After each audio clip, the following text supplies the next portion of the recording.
Volnovakha, República Popular de Donetsk. Este es el hospital de la localidad, una localidad, como podéis observar, muy castigada por los combates.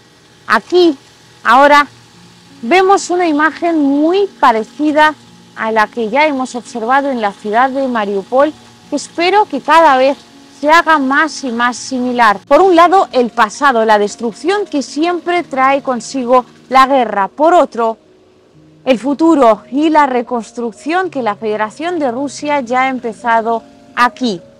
En Volnovakha vemos funcionar una vez más el esquema ya habitual de la reconstrucción de Rusia. Las obras más grandes las lleva a cabo el Ministerio de Defensa, que es el que más y mejores recursos tiene para ello, y luego los objetivos, las obras más puntuales y estratégicas son las regiones de la Federación de Rusia las encargadas de realizarlas. Estas obras en particular son la responsabilidad de las regiones de Chelyabinsk y llamado Nenetsky Автономный Okrug. Aquí ahora mismo están haciendo dos cosas. Por un lado, la reconstrucción de lo destruido, que como podéis ver es muchísimo, y por otro lado, la construcción de un edificio nuevo para ampliar la capacidad de este centro. Eso sí, donde hay reconstrucción y construcción, lógicamente tiene que haber destrucción, que sorprende en exceso teniendo en cuenta que esto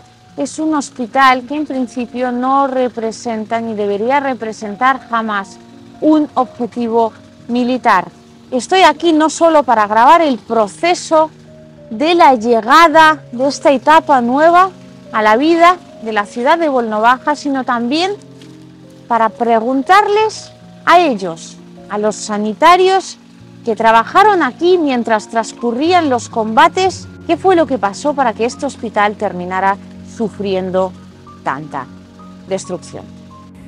Paseando por el hospital de Volnovakha, si bien hay algunos puntos donde se conserva en su gran mayoría lo que es el estado en el que el hospital se encontraba cuando Ucrania todavía estaba aquí, es decir, tal y como estaba funcionando, ¿no?, con las obras originales. En otros espacios como este, lo que vemos es efectivamente una grandísima necesidad de reconstrucción. Este hospital en particular, de hecho, la que lo reconstruye y construye, porque aquí se van a hacer las dos cosas. Por un lado, se va a reconstruir todo lo destruido, y por otro lado se va a construir justo al lado otro edificio, otro hospital nuevo para ampliar la capacidad. Pues la que se encarga de estas obras en particular es la región de Chelyabinsk. Y no sé, me parece por un lado muy bonito este trabajo conjunto entre los diferentes sujetos, ¿no?, instituciones, y por otro lado me parece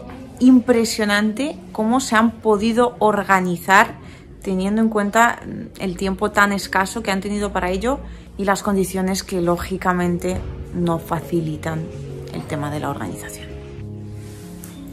Estos reportajes siempre son un poco contradictorios en cuanto a las sensaciones. Es que por un lado, al ver esto se siente muchísima tristeza, y por otro no puedo evitar sentir a la vez muchísima esperanza. Y es que esto, tras ver tanto Mariupol, sobre todo las recientes obras que he grabado allí del Ministerio de Defensa, esto ya no lo ves con los mismos ojos.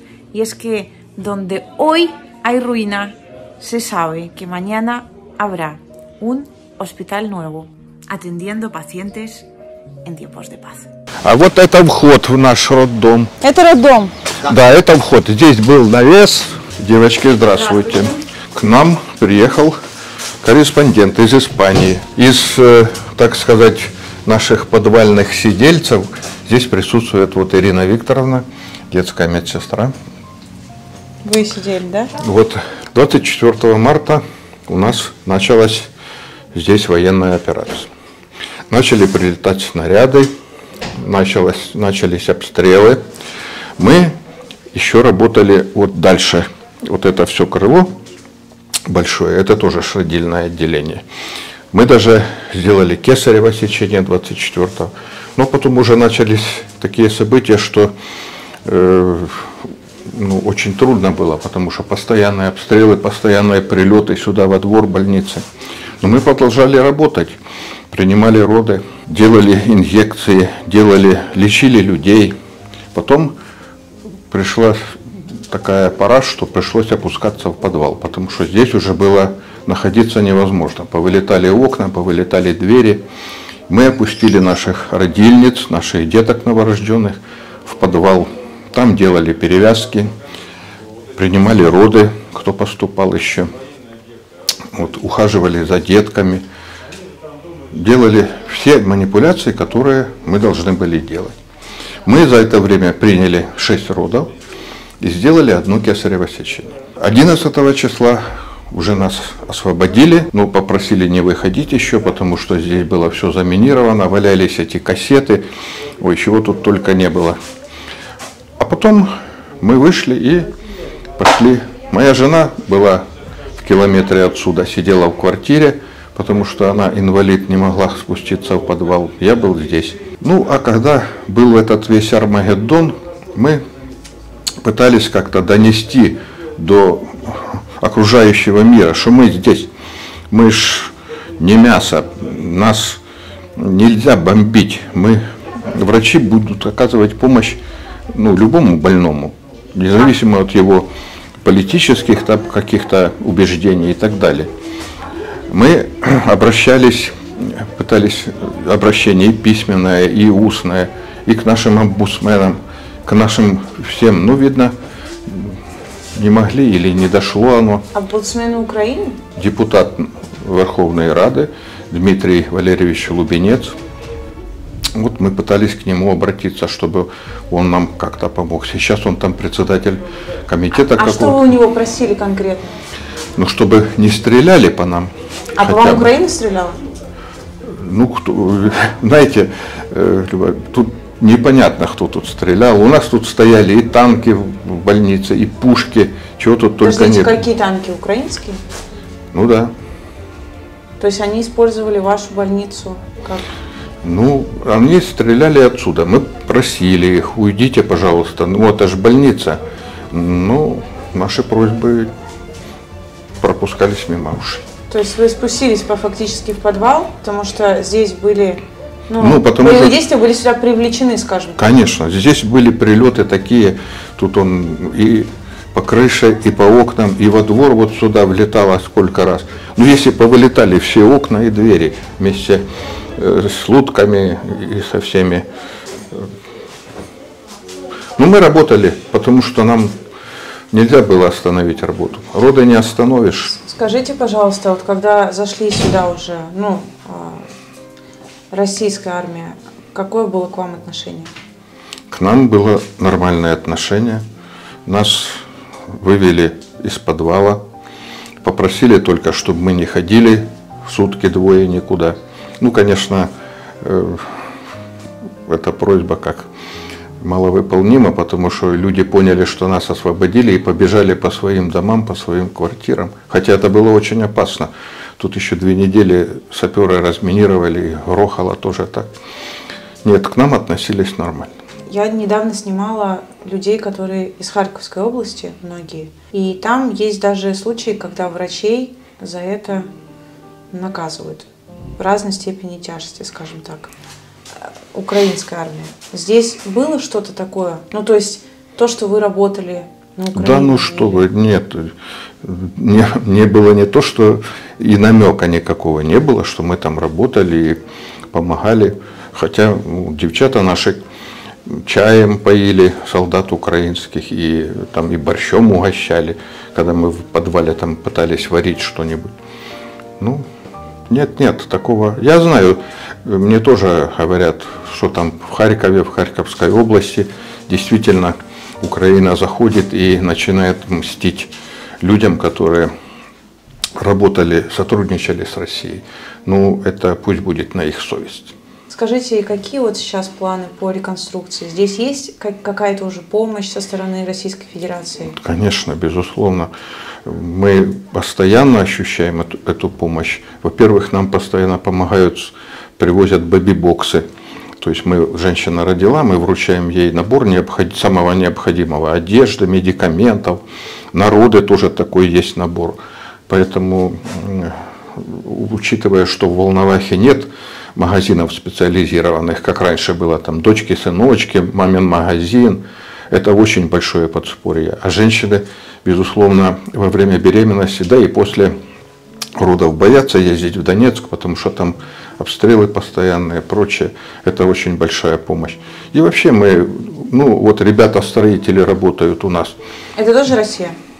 Это тоже Россия? Да, это Ямало-Ненецкий автономный округ у нас, и Челябинск над нами взял шефство. Вот они работают, тут просто нет слов. Они работают с такими темпами, что, конечно, хотелось бы, чтобы этот ремонт начался раньше. Его надо было начать еще в мае, там хотя бы месяце. Уже давно все это было. А вот он только недавно в такие темпы вошел. Потому что боевые действия, по сути, хоть и не продолжались здесь, но все равно обстрелы шли, я так понимаю, в Волновахе, да? Ну, конечно, мы их постоянно слышим. Оно бахает там где-то. Хотя вот стало чуть-чуть потише, но все равно бахает. Вот Сергей Эдуардович живет в Новотроицке. У него постоянно прилеты, ему в дом прилетело тоже. Отходя немного от темы медицины, просто вот люди, которые здесь живут, в Волновахе, пациенты, там, ваши коллеги, друзья, может, они как относятся к тому, что теперь это Российская Федерация? Всех, кого я знаю, относятся к этому положительно. Нет такого, чтобы там кто-то высказывал такую ярую проукраинскую позицию. Скажу вам, что оно же видно. Вот дома разрушенные, дома ремонтируются, восстановили электричество, худо-бедно там вода подается уже у нас. Осталось только газ, вот с газом проблема. Вот связь, интернет, все же восстановлено, поэтому люди видят это. И люди видят, как постоянно стоят эти машины, постоянно строительная техника, люди работают, несмотря на то, что там и угрозы обстрела и прочее. И вот там в районе Марлоса, района Волновахи, уже возведены два дома по 45 квартир. Один дом уже готов, второй вот-вот будет готов. Это вот за такое короткое время. Причем из этих 90 квартир 32 квартиры для нас, медиков. Да? А на каких условиях вам их выдают? Те, кто потерял полностью жилье, кто лишился жилья, кому негде жить вообще. Вот те, пожалуйста, они получат квартиру. А это кто строит? Тоже Российская Федерация? Да. Ямало-Ненецкий округ и Челябинская область. Вот они подарили нам 4 машины.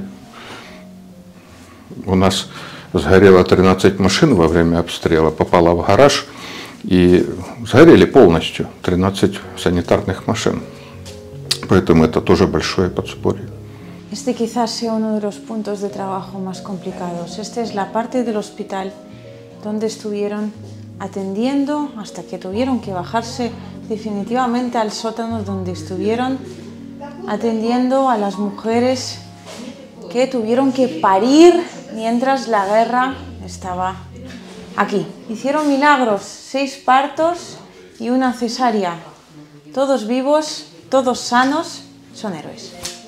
Héroes con bata. Вот это тоже прилеты уже были. А это что было? Это была предоперационная. Это наше родильное отделение. А где стояли конкретно, танки, вот где они располагали технику? Да везде. Вот там, где терапия была, здесь, за пищеблоком, вот возле храма, возле инфекции. А вот это была наша операционная. Вот видите, что от них осталось.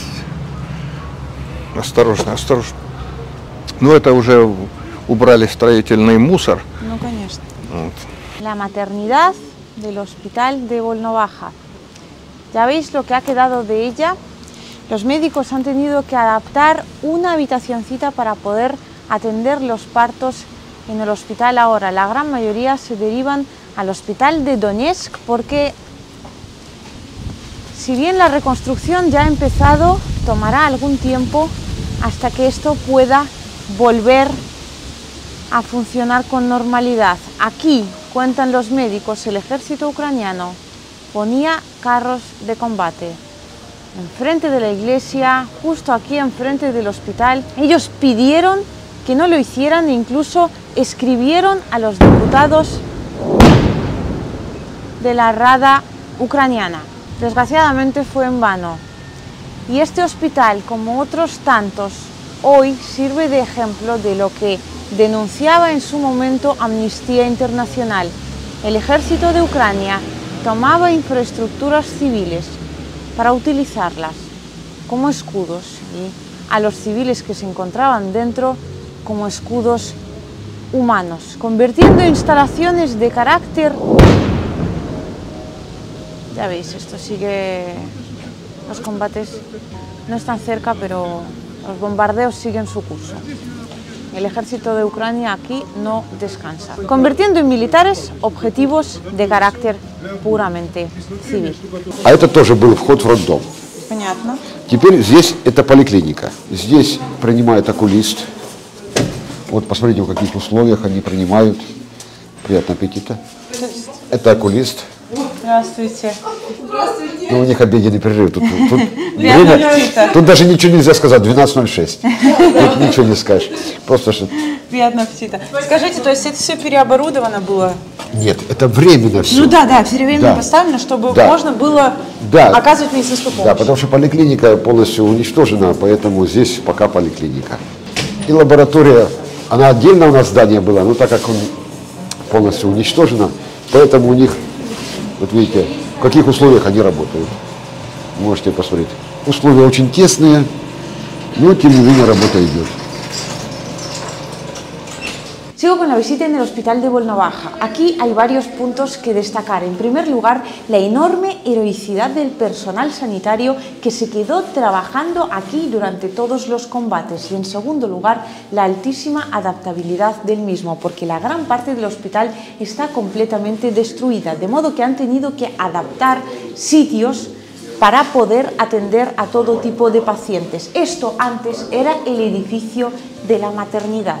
Ahora aquí atiende el oculista, el laboratorio también está aquí. Todos los especialistas tienen que trabajar en unas condiciones algo precarias, esperando a que por fin terminen los trabajos de construcción y reconstrucción. Ahora los despachos son mucho más pequeños y tienen que trabajar más horas de lo habitual, pero aquí todo el mundo pone su granito de arena para adaptarse a una situación complicada, esperando que pronto todo esto sea reconstruido y vuelva a la normalidad.